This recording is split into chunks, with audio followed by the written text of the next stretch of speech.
This is Kyle Gorman with the Employer Blueprint, and these are some interview tips, whether you're the employer or the employee, of the top 5 interview questions and what they're there to accomplish.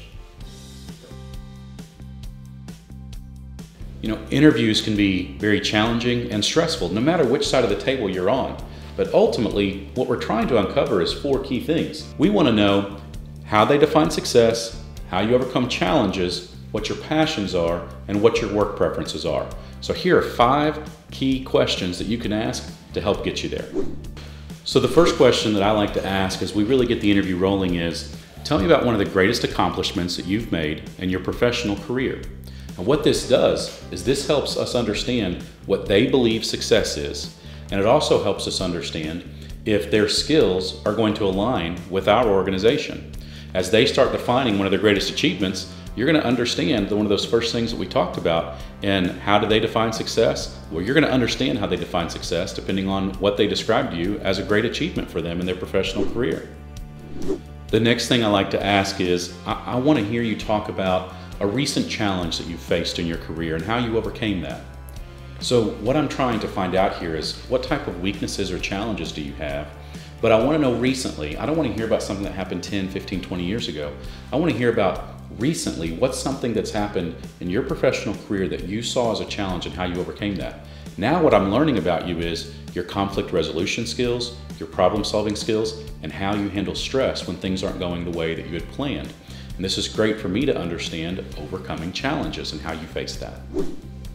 This is one of my favorite questions in the interview process. You know, there's the old cliche of tell me about your strengths and your weaknesses. And of course, people have learned how to overcome that and kind of navigate that question a little bit and say, oh, my greatest weakness is that I work too much. Well, we all know that's not true. So the way that I like to ask this question, as a little trade secret for you here, is if I were to gather your 3 best friends and I were to ask them collectively what they like most about you, what would they tell me? Well, what this does is it pushes you into someone else's shoes. It gets you to think outside of yourself. And as someone that's doing the interview, you'd be amazed at the things that you might hear as they talk about, well, they probably like my compassion or my loyalty. They like that I'm funny. Well, now you start to really understand a person's personality and the real characteristics as to whether they're going to fit in your organization or not. And then I'm going to follow that up with, while I have those 3 best friends at the table, I'm going to ask them if collectively they could come up with one thing that they would want to change about you. What would it be? And again, now what we're doing is we're helping that person in the interview kind of get out of their own shoes and start describing maybe some potential weaknesses and or passions. So as an example, if they tell us, well, my friends would probably say, I don't spend enough time with them anymore. Well, then you follow it up with, well, why is that? And now you start to learn, well, you know, my spouse and my kids are in sports. And so as you start to do that, now you've really started to uncover their personality and what's important to them.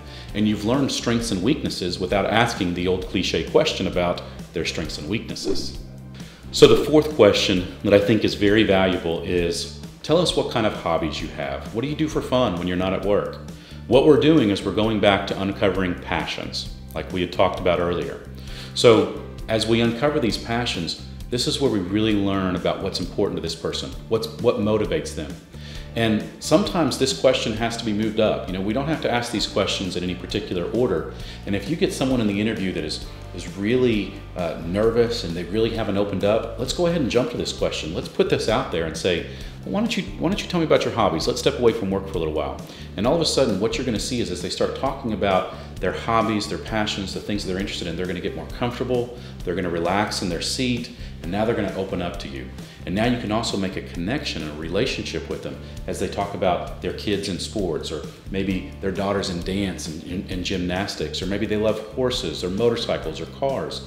Well, now you can make some sort of connection to an experience that you had that's going to relate well to them. So now you've not only uncovered their passions, you've started to build a relationship with this person, and you're going to know what motivates them if, in fact, they get selected to move into your organization.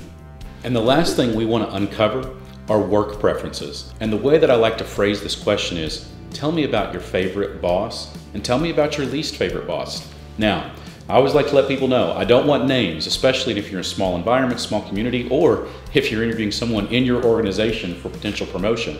But what you're looking for is characteristics. What are their preferences? As an example, if they say, oh, I had this boss a few years ago, and I just loved working for her. Her door was always open. She was always there when I needed her, and I could go to her office anytime and talk to her, and I really just loved that about the relationship that we had. Well, if you're the type of boss that's on the go all the time and you're not around the office very much and you're in a lot of meetings, well, that may not fit well into your company culture, which has nothing to do with the individual person. It just doesn't fit well into your management style. And so it's important that now we're able to uncover what are their work preferences, what's a good ideal work environment for them, and how are you as their future boss going to fit well with their preferences and what they're looking for.